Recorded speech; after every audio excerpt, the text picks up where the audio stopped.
What's going on, guys? Welcome back to the channel. If you are new here, make sure you click the subscribe button down below. And today I'm going to be talking about 3 tips that I always tell people who are just starting out on their fitness journey what I encourage them to do. So, tip number 1 is I always recommend starting to track your food. So the main thing that people struggle with is A, not eating enough, or B, eating too much. It's very easy to underestimate how much we are eating, but it's also really easy to overestimate how much we are eating. So when we are first starting out on our journey, we're like, okay, well, I want to lose weight, so I have to dial back how much I'm eating. So if we're already not eating enough, then if we're taking away food, that might not be the best case scenario. Depending on your goals, there are 3 routes you can take.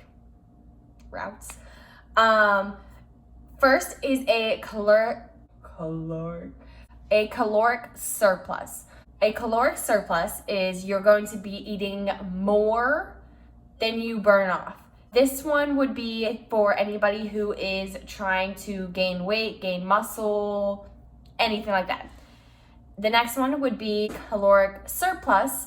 This one would be for anybody who is wanting to lose weight, lose body fat, or get that toned look. So the next one is a caloric maintenance. So for the maintenance one is you're going to be eating roughly around the same amount of calories that you burn off in a day.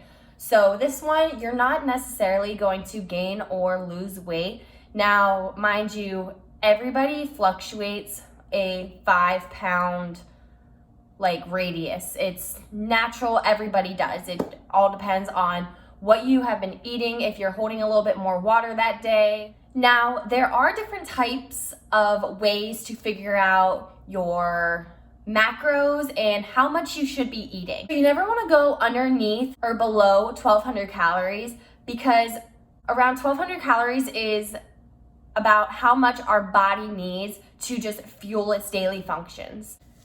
So there's different ways you can find your calorie ranges.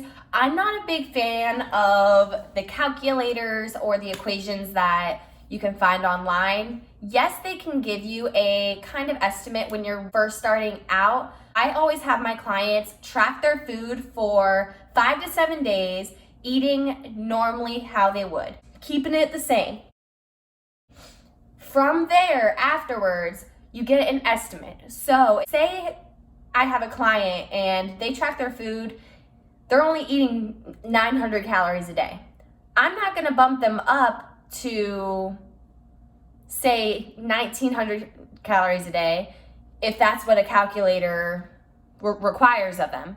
I'm going to slowly work them up because nobody's wanting to jump from 900 to 1,900 calories.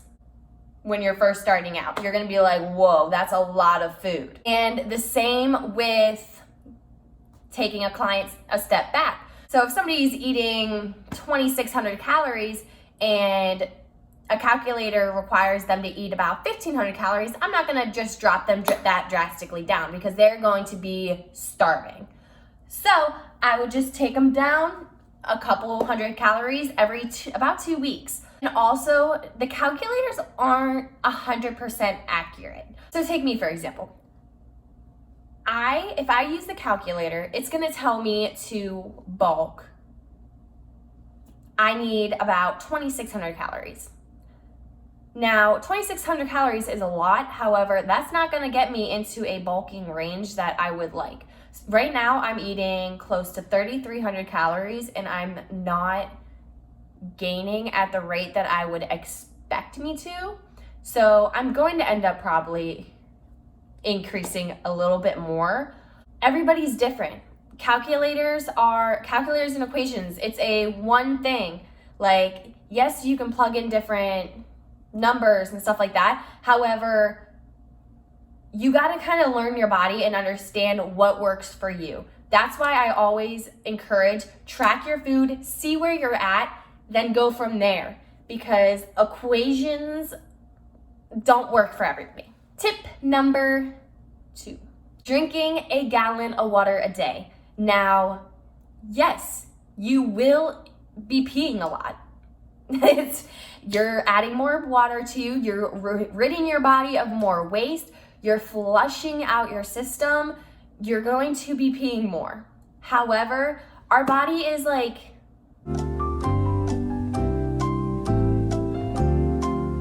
60, 70? One of the two. It's 60, 70% water. So, and you have to think, you're getting rid of water when you are sweating, when you're eating, when you're breathing, you are getting rid of water. So if you are not fueling your body with water, you're not gonna be able to perform to your best capability that you would be if you were fueling your body with water. Does that make sense? Hope that makes sense. I always recommend for people to have 120 ounces of water. That is about a gallon. People say 100, 120. I just say 120, right splat there. Now, if you're only drinking 1 bottle of water a day, I don't expect you to go from 116.9 bottle of water a day to 8 16.9 ounce bottles a day. Like, I understand, like, it's not gonna be that simple, but you can start working it up. Slow steps makes the dream work. And tip number 3, probably the easiest one out of them all, moving for at least 30 minutes a day.